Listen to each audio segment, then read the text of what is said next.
Վանաձորի Արդա թաղամասի բնակիչների բողոքը հասել է բարեգործներին։ Եկել են անձամբ տեսնելու խնդիրներն իրականությանը համապատասխանում են։ Բնակիչները նորից պնդում են, որ բնակարանների պատերը ճաքել են, ստուգում են եւ պատասխանում։ Ոչ թե ճաքեր են, այլ ճակ, այն էլ ոչ թե տան պատին, այլ դրան գծված պատշգամբի վրա։ Բնակիչներից մեկն էլ վստահեցնում է, տանիքների ջերմամեկուսիչ շերտը որոշ հատվածներում բացակայում է, հանձնաժողովն աստիճան է պահանջում եւ բարձրանում տանիք։ Ամեն ինչ կարգին է։ Անձրևաջրատար խողովակներ չկան, քանի որ նախագծում չի եղել։ Սակայն սա դեռ ամենը չէ։ Բնակիչների հիմնական պահանջը գազաֆիկացումն է, այն էլ չգիտես ինչու ոչ թե հայրուս գազարդից, այլ տուն կառուցողից։ Չի քայլարել, բարեգործություն են կարել, ինչ բարեգործություն։ Ես ունեմ մենք բարեգործություն ենք արել, հայտարար չենք արել, բարձրաձայն ենք հայտարարել եւ ելենք հայտարարել։ Չէ, դա բարեգործություն չի։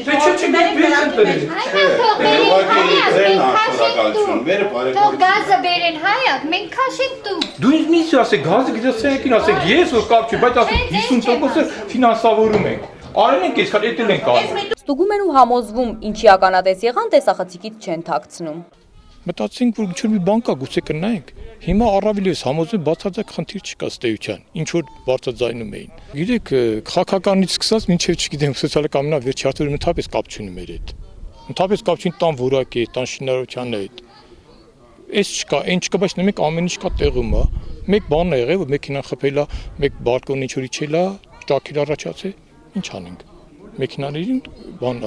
ասկողություն սամետ ինչ անենք։ Վերջին աշխու մարդիկ տուն են ստացել, իրանք պետք է շահագործման պատասխան իրանք վերցնեն իրենց վրա։ Տների կառուցման 50% ներդրումն անհատույց կատարել է Արդա հիմնադրամը, 35%-ը նույն սկզբունքով Վանաձորի քաղաքապետարանը, միայն Ֆուլեր տնաշինական կենտրոնի ներդրած 15%-ն է ենթակա վերադարձման։ Ֆուլեր տնաշինական կենտրոնի նախագահը վստահեցնում է, կազմակերպության ծրագրերն իրականացվում են անտոկոս երկարաժամկետ փոխառության կարգով։ 1.200.000 դրամը վերադարձվելու է 13 տարվա ընթացքում։ Նախորդ թաղամասերում եղել է մեր ներդրումը ավելի քիչ, 15%-ի չափ ընդհանուր գումարի եւ նրանք վճարում են կարծեմ 800.000 դրամի չափով, ամբողջ իրենց վեճը թե ինչու կա նման տարբերություն, բայց բոլորն էլ առաջին օրվանից տեղյակ են եղել